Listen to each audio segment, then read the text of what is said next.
నమస్తే తెలంగాణలో ఏం రాశారు? గౌలిగూడ బస్టాండ్ తాకట్టంట, ఫ్రీ బస్ దెబ్బకు తీవ్ర నష్టాల్లో ఆర్టీసీ. గతంలో వీళ్ళు కూడా చాలా ఆర్టీసీ ఆస్తులు అమ్మినట్టున్నారు. పెన్షనర్ల పోరుబాట నేడు ఇందిరా పార్క్ వద్ద మహాధర్నా. రాష్ట్ర వ్యాప్తంగా కథం తొక్కనున్న పెన్షనర్లు 5 డిఏలు పెండింగ్లో పెట్టి ఒకటిస్తారా? కోసుకుతున్న రూపాయలంటే దుర్మార్గం. మేమన్నా నరరూప రాక్షసులమా? మేము అడుగుతుంది మీరు ఇచ్చిన హామీలే కదా. పెన్షన్దారుల సంఘాల సమన్వయ కమిటీ పెన్షనర్ల ఆందోళనకు మద్దతు. ఈరోజు ధర్నా చేయబోతున్నారు, మహాధర్నా ఇందిరా పార్క్ వద్ద. ఇంకా గోస్ట్ రిపోర్ట్ వెనుక ముగ్గురి కుట్ర ఉందంట. మరి ఆ ముగ్గురు ఎవరు? రేవంత్, బాబు, మోడీ వండి వార్చిన నివేదిక అంట. Commissioner report trash. కోర్టులో చల్లనే చల్లదు. మనం వేయాల్సింది కదా కోర్టులో ఎప్పుడు వేస్తున్నారు? సీఎం సీటుపై ఆశల పొంగులంట. అర్థమైందా ఎవరి గురించి చెబుతున్నారు వీళ్ళంతా? సీఎం సీటుపై ఆశల పొంగులు. మరోసారి తెరపైకి ముఖ్యమంత్రి మార్పు. ఎంతకాలం ఉన్నా మనోడైతే కాదన్న రాహుల్ అంట.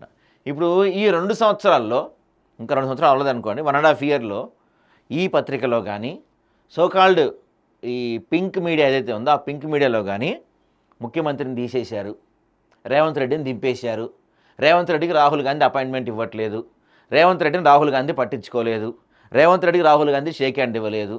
ఇంకేముంది, మీనాక్షి నటరాజన్ వచ్చేసింది, రాహుల్ గాంధీని లేపేస్తున్నారు. ఇంకోళ్ళు వచ్చారు, రేవంత్ రెడ్డిని తీసేస్తున్నారు. ఇనే థంబ్నెయిల్స్ అనే టైటిల్స్ రోజుకు ఒకసారైనా లేకుండా ఉందా?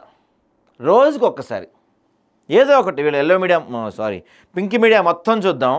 ఏదో ఒక ఛానల్లో కానీ, ఏదో ఒక పత్రికలో కానీ రేవంత్ రెడ్డిని తీసేస్తున్నారు. ఇదే వార్త. ఇందుకు గదు మొన్న ఆయన అనింది. సరే, ఆయన అన్న మాటలు కూడా తప్పే, నేను కాదంటలేదు. ఇందుకు గదు రాష్ట్రంలో లక్షల సమస్యలు ఉన్నాయి, ప్రజలు ఇబ్బంది పడే సమస్యలు ఉన్నాయి. ఆ సమస్యలను పక్కన పెట్టి ఇప్పుడు అది కాంగ్రెస్ పార్టీ వ్యవహారం అండి. ముఖ్యమంత్రిని తీస్తారా, ఉంచుతారా, ఊరేగిస్తారా మనకు అనవసరం. మనకు కావాల్సింది ఏంటి? మీడియా పరంగా మనకు కావాల్సింది ఏంటి?